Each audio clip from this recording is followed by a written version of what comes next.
Selon vous, quelle est l'utilité d'un prêtre? Rendre le monde meilleur autour de lui, entendre les gens qui ont besoin d'aide. Je pense que c'est d'abord et avant tout un conseiller et un guide.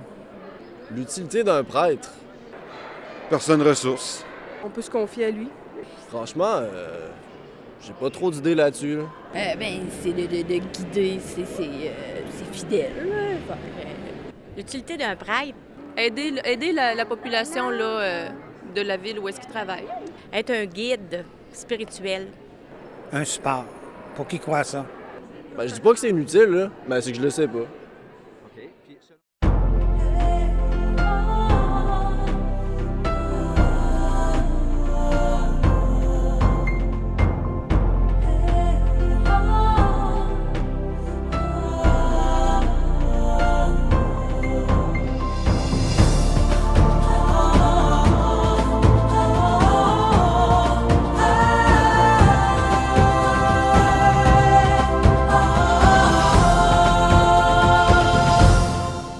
Mesdames, Messieurs, bonjour, c'est l'heure de la bonne nouvelle. Aujourd'hui, Jésus, le seul prêtre, François Fréchette, amènera pour nous le message de la parole de Dieu. À la chronique La Bible répond, Jean-Pierre va répondre à la question « Pourquoi y avait-il des prêtres? » Le groupe Facteur J chantera pour nous « Tel que je suis ». La chronique Témoignage, Jocelyn Aubu donne son témoignage. Restez avec nous, c'est l'heure de la bonne nouvelle.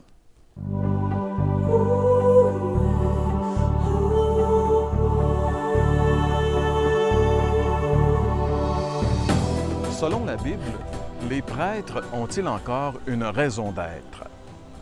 Évidemment, en tant que Québécois, avec notre arrière-plan religieux, lorsqu'on entend le mot prêtre, l'image qui vient tout de suite à notre pensée, c'est l'image de Monsieur le curé.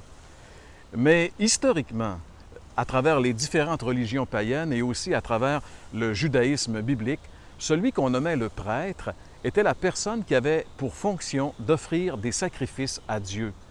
C'est la raison pour laquelle, d'ailleurs, dans certaines versions bibliques, on traduit le mot prêtre par le mot sacrificateur. Évidemment, le prêtre avait aussi comme fonction la médiation entre les hommes et Dieu. Mais depuis 2000 ans, depuis que Jésus est venu, les prêtres ont vraiment perdu leur raison d'être. J'aimerais vous en amener la preuve en vous citant ce passage des Écritures. Hébreux, chapitre 10, les versets 11, 12 et 14, un extrait. La Bible dit « Tout prêtre se présente chaque jour pour accomplir son service et offrir souvent les mêmes sacrifices qui, cependant, ne peuvent jamais ôter les péchés. Le Christ, lui, a offert un sacrifice unique pour les péchés, valable pour toujours.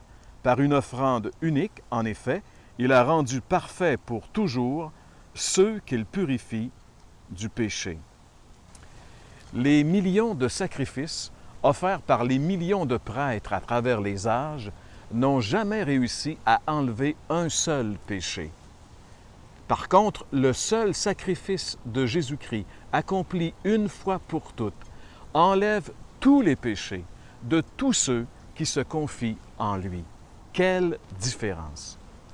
Et de plus, la Bible de dire, il y a un seul Dieu et un seul médiateur entre Dieu et les hommes, Jésus-Christ.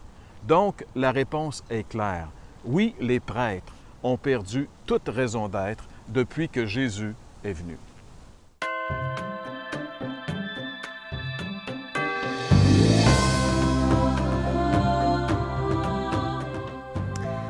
Moi, j'ai grandi dans une famille catholique pratiquante.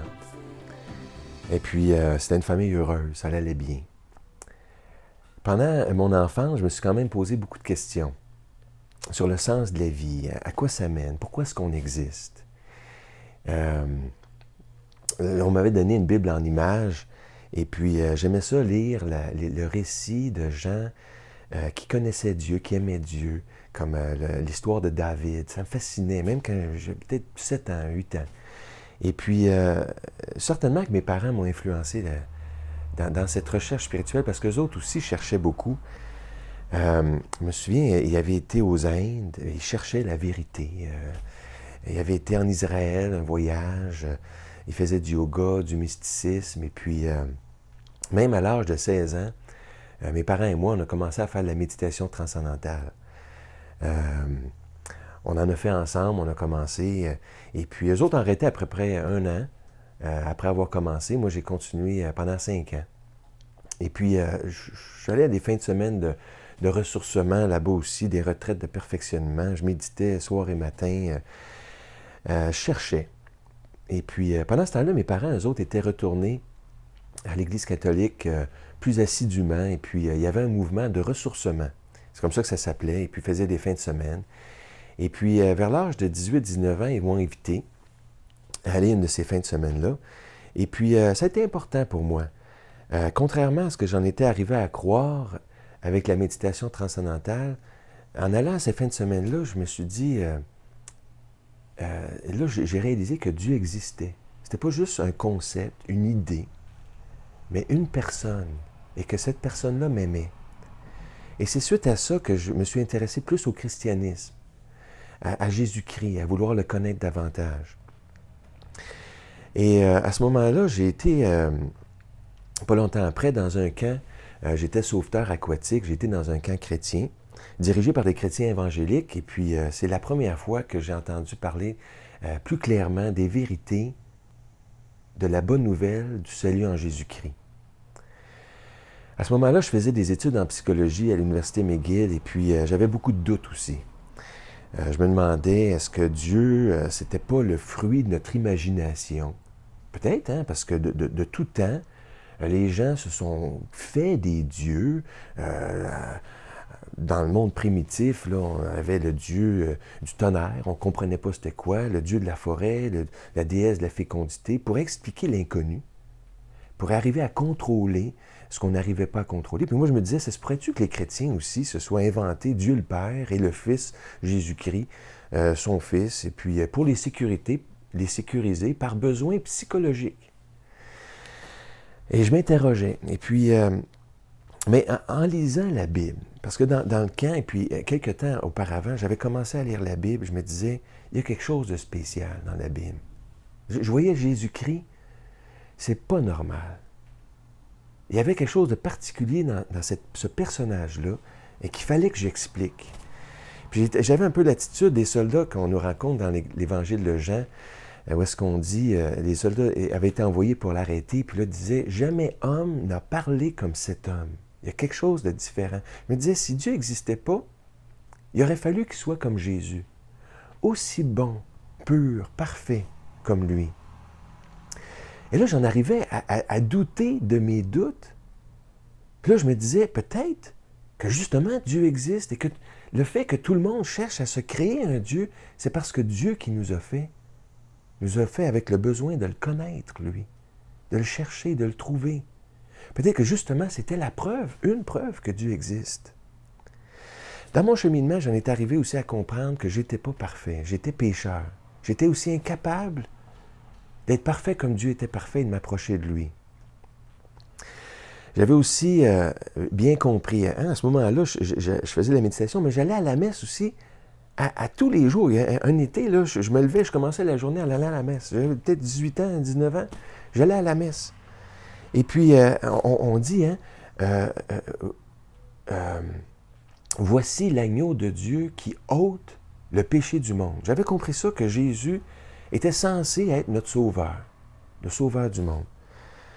Mais il y avait peut-être le dernier point là, dans ma conversion, c'était un obstacle logique. Je me disais, oui, je suis pécheur, j'ai manqué souvent dans ma vie, dans ma conduite envers Dieu, mais c'est moi qui l'ai fait. C'est moi qui s'est mis dans ces problèmes-là. C'était à moi à réparer mes gaffes, à changer de vie, à ramasser mes pots cassés. C'était pas à Jésus à le faire. C'était pas de sa faute, lui. C'était de ma faute. C'était à moi de me sauver moi-même, pas à lui. C'est pas juste. Et puis, je soulevais cette objection-là au camp, justement, puis la personne qui me parlait me racontait, écoute, toi, tu es sauveteur aquatique, mais supposons que tu es sur le lac, tu nages. Une crampe t'arrive, ça peut arriver. Là, il arrive quelqu'un en bateau puis qui t'envoie la bouée de sauvetage. Est-ce que tu vas lui dire, non, non, non, non, c'est moi qui me suis mis dans ce pétrin-là, c'est à moi à me sauver tout seul. C'est à moi qui me noie de me sauver tout seul. C'était évident. Il fallait que je saisisse cette bouée-là et dire simplement merci. Et là, je me suis dit, si Dieu, dans sa sagesse, avait décidé de me sauver par le moyen de Jésus-Christ, qui étais-je pour argumenter contre ça? De toute façon, je n'étais pas capable de me sauver moi-même par mes propres forces. Et lui, c'est vrai, il n'était pas obligé, c'était pas juste qu'il le fasse, mais s'il voulait le faire par amour pour moi, c'est merveilleux. Et c'est plus tard, un peu dans la journée, que j'en suis venu à prendre cette décision-là. J'ai prié pour donner ma vie au Seigneur Jésus-Christ et accepter le cadeau du salut qui est payé pour mes péchés. À ce moment-là, à ce moment précis, il n'y a pas eu de feu d'artifice, d'expérience mystique particulière, rien de spécial. Seulement une paix. La paix profonde de me savoir parfaitement réconcilié avec Dieu. Le Dieu de l'univers n'avait rien à me reprocher parce que tous mes manquements, tous mes péchés avaient été payés par Jésus-Christ par amour pour nous.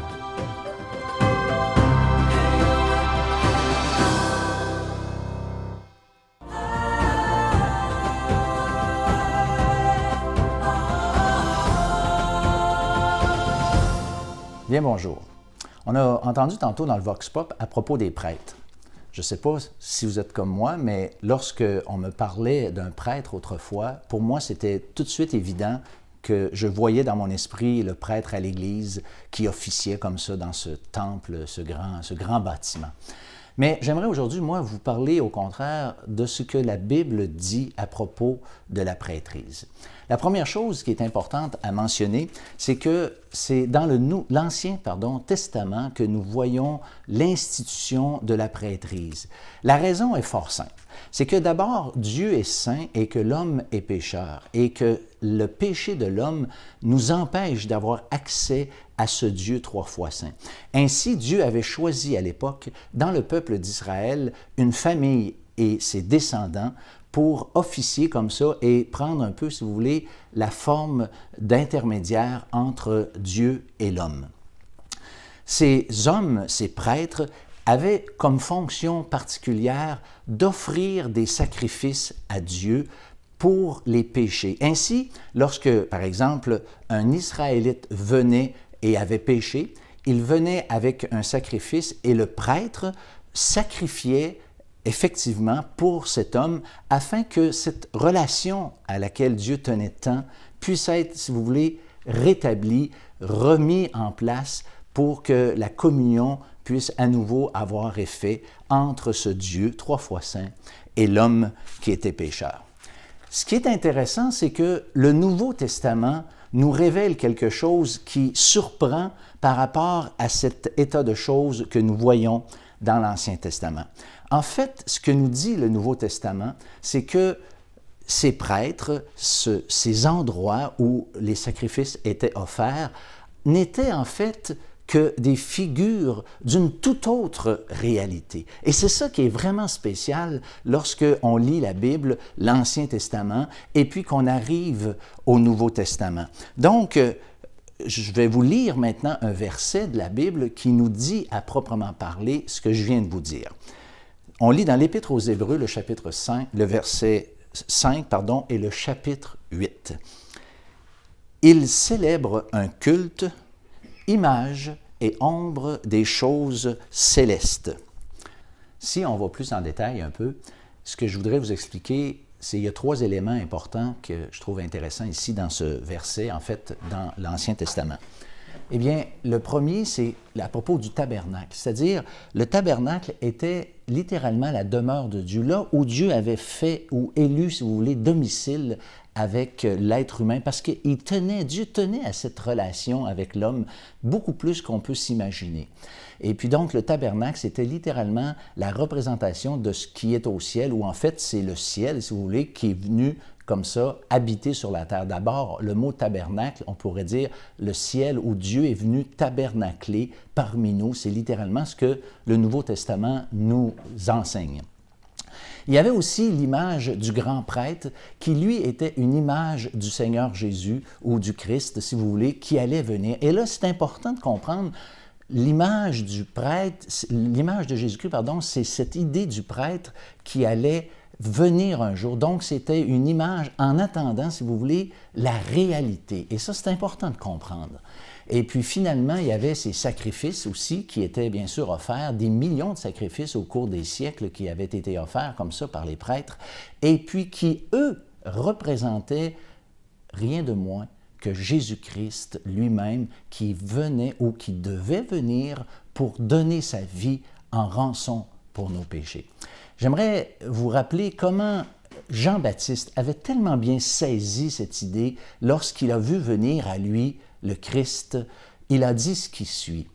« Voici l'agneau de Dieu qui ôte le péché du monde. » Il faut comprendre que la venue de Jésus rend maintenant caduque, inefficace ou inutile tous ces prêtres ou ce système de prêtrise et de sacrifice que nous avons dans l'Ancien Testament. Voyez-vous, il y a toute une grande différence par rapport à ces sacrifices de l'Ancien Testament qui sont maintenant accomplis dans la personne même du Christ dans le Nouveau Testament. C'est un peu comme si je vous présentais les plans d'une maison. Eh bien, les plans d'une maison ne veulent plus rien dire, n'ont plus de signification lorsque la maison est construite. Eh bien, c'est vraiment ça qui arrive lorsqu'on arrive dans le Nouveau Testament. La réalité, c'est Jésus-Christ, de telle sorte que les plans ou les images que nous voyons dans l'Ancien Testament qui représentent le Christ sont devenus, bien sûr, inutiles.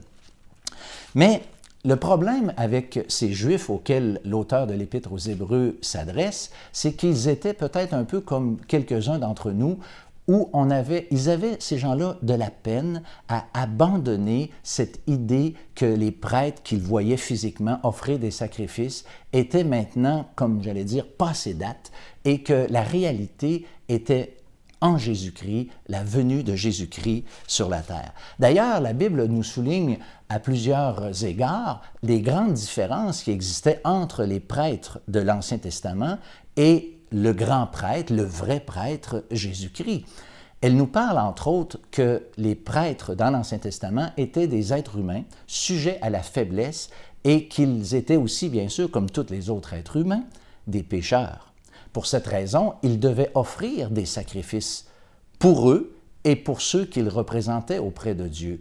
Tandis que la Bible nous dit clairement que Jésus-Christ n'a jamais eu besoin d'offrir pour ses propres péchés, puisqu'il n'en avait pas. La Bible nous dit que Jésus était saint, innocent, sans tache, de telle sorte qu'il n'avait pas besoin d'offrir des sacrifices. Maintenant, une grande différence aussi entre ces sacrifices, ou ces prêtres, je devrais dire, de l'Ancien Testament et Jésus-Christ, c'est que ces prêtres étaient voués à la mort, et pour cette raison, c'était leurs descendants, comme ça, qui devaient les remplacer de génération en génération, tandis qu'à propos de Jésus, eh bien, son sacerdoce, son ministère, on pourrait dire, il est, lui, perpétuel, il n'est pas transmissible. Lisons encore un autre texte de cette même épître aux Hébreux, dans le Nouveau Testament, qui nous dit ceci.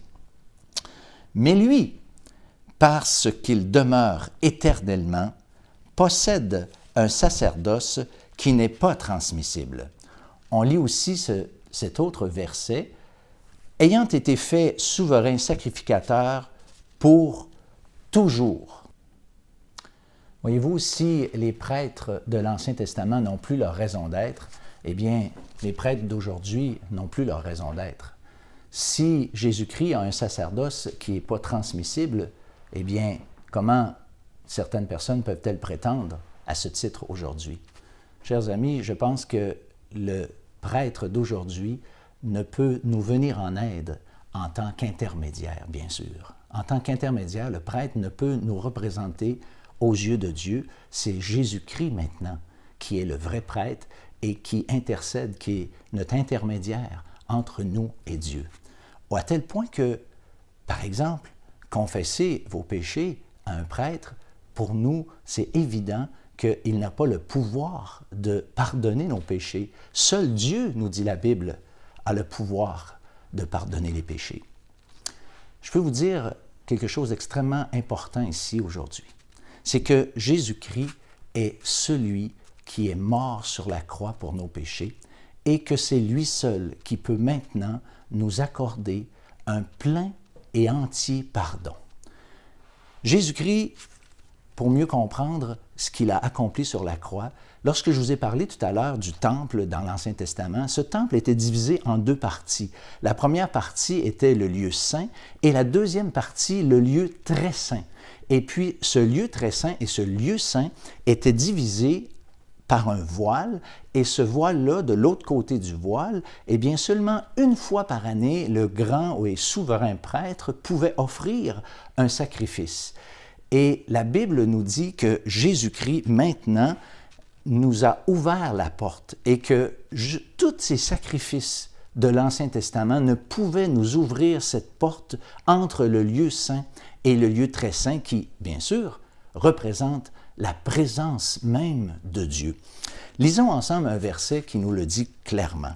« Le Saint-Esprit montrait par là que le chemin du lieu très saint n'était pas encore ouvert. » Et encore, le Christ nous dit clairement ce qui suit. « Il est entré une fois pour toutes dans le lieu très saint, non avec le sang des boucs et des veaux, mais avec son propre sang, ayant obtenu une rédemption éternelle. » La Bible nous dit que Jésus est venu pour donner sa vie et qu'il s'est présenté devant Dieu non avec le sang des taureaux et des boucs qui avait été offert dans l'Ancien Testament, mais avec son propre sang. Puis c'est là qu'on voit que Jésus a payé de sa vie lorsque le sang de son côté a jailli après qu'il eut expiré. Ainsi, ça nous explique qu'est-ce qui s'est passé à un moment donné lorsque Jésus était sur la croix. Il a crié et puis il a rendu son esprit et puis il s'est passé quelque chose. Puis lisons ensemble dans l'Évangile ce qui s'est produit effectivement. Jésus poussa de nouveau un grand cri et rendit l'esprit. Et voici le voile du temple se déchira en deux depuis le haut jusqu'en bas. Voyez-vous, il est question ici de ce même voile qui séparait le lieu saint du lieu très saint, qui s'est littéralement fendu en deux, au point que maintenant Jésus nous a littéralement ouvert la porte pour que nous puissions venir à lui et être dans sa présence maintenant, jusqu'à ce que nous ayons, comme la Bible dit, pénétrer dans le saint lieu. Ainsi, la mort de Jésus sur la croix nous ouvre littéralement le ciel et c'est par lui seulement que nous pouvons aller à lui. Ainsi, moi, je vous invite simplement, qui que vous soyez, à venir à lui dire, « Seigneur, je réalise qu'il n'y a personne d'autre sur la terre qui est venu dans ta présence pour donner sa vie et offrir le vrai sacrifice, le seul sacrifice qui nous ouvre les portes du ciel. Ah, Seigneur, vous pouvez lui dire dans vos mots, « Je reconnais que je suis indigne de ta présence puisque je suis un pécheur. Mais maintenant, je comprends que Jésus est vraiment venu et qu'il a donné sa vie pour que moi, je puisse être pardonné. Seigneur, donne-moi ce pardon. Donne-le-moi parce que je désire aujourd'hui être en relation avec toi. Je veux plus, Seigneur, que mon péché me sépare de toi et je réalise que Jésus est vraiment le seul prêtre. Je renonce maintenant à toute autre façon de venir à toi. Je veux venir à toi et me présenter devant toi avec le sang que Jésus a versé, parce que lui seul peut ôter mon péché. Faites-le dans une simple prière et le Seigneur vous donnera son pardon.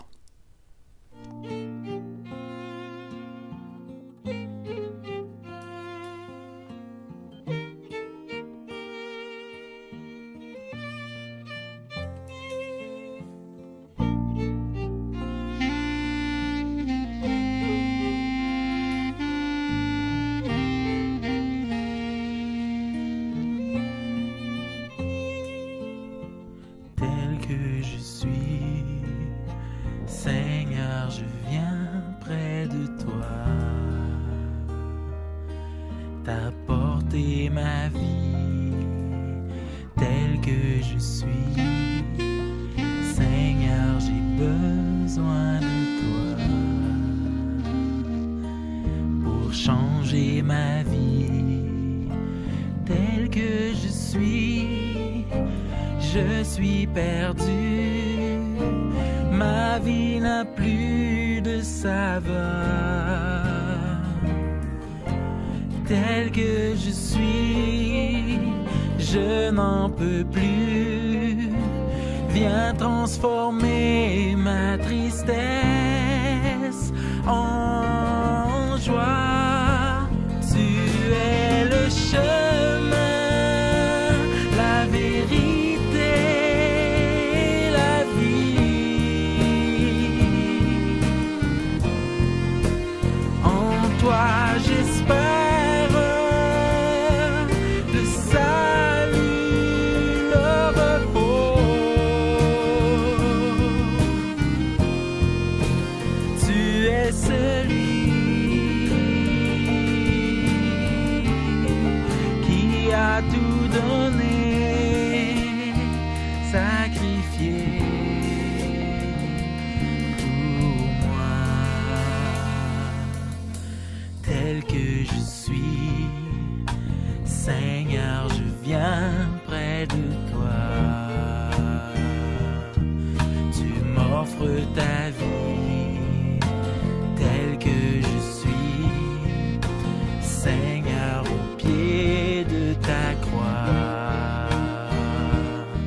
Je reçois ta vie, tel que je suis.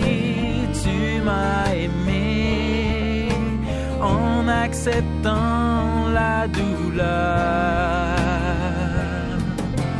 Tel que je suis, tu veux me sauver. Je viens t'offrir le chant de mon cœur. Tu es le chemin, la vérité, la vie. En toi j'espère le salut, le repos.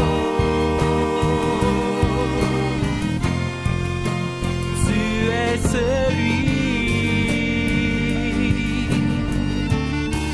qui a tout donné, sacrifié pour moi. Tel que tu es, Seigneur, je voudrais te voir.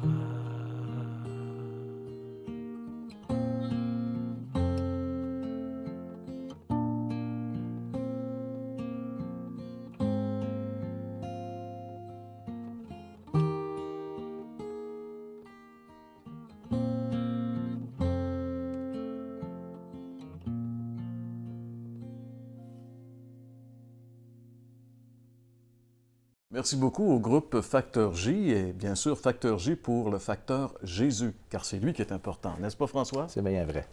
C'est juste le temps de vous saluer et de vous inviter à être de nouveau avec nous à l'heure de la bonne nouvelle parce qu'on revient à nouveau la semaine prochaine pour une autre émission où nous vous présenterons la bonne nouvelle. Vous aimeriez approfondir votre réflexion suite à cette émission? L'heure de la bonne nouvelle vous offre gratuitement un exemplaire du Nouveau Testament, la brochure Que veut dire Jean 3,16 ainsi que le calendrier Bonne Semence. Pour recevoir le tout, écrivez-nous et faites-nous part de vos commentaires à l'adresse suivante. L'heure de la bonne nouvelle, case postale 1054 Sherbrooke, J1H5L3. Vous pouvez également nous joindre par courrier électronique hbn@abacom.com. L'heure de la bonne nouvelle vous invite à participer à l'un des nombreux déjeuners de l'espoir. Ces déjeuners ont lieu dans plusieurs restaurants réputés de la province et vous sont offerts gratuitement. Pour connaître les détails concernant l'endroit, la date et l'heure pour votre région, composez le numéro sans frais 1-877-537-7647. Vous pouvez également consulter le site web www.déjeuner.org. L'heure de la bonne nouvelle tient à remercier le manoir Bricky. Et là, je me suis dit, si Dieu, dans sa sagesse, avait décidé de me sauver par le moyen de Jésus-Christ, qui étais-je pour argumenter contre ça? De toute façon, j'étais pas capable de me sauver moi-même par mes propres forces. Et lui, c'est vrai, il n'était pas obligé, c'était pas juste qu'il le fasse, mais s'il voulait le faire par amour pour moi, c'est merveilleux.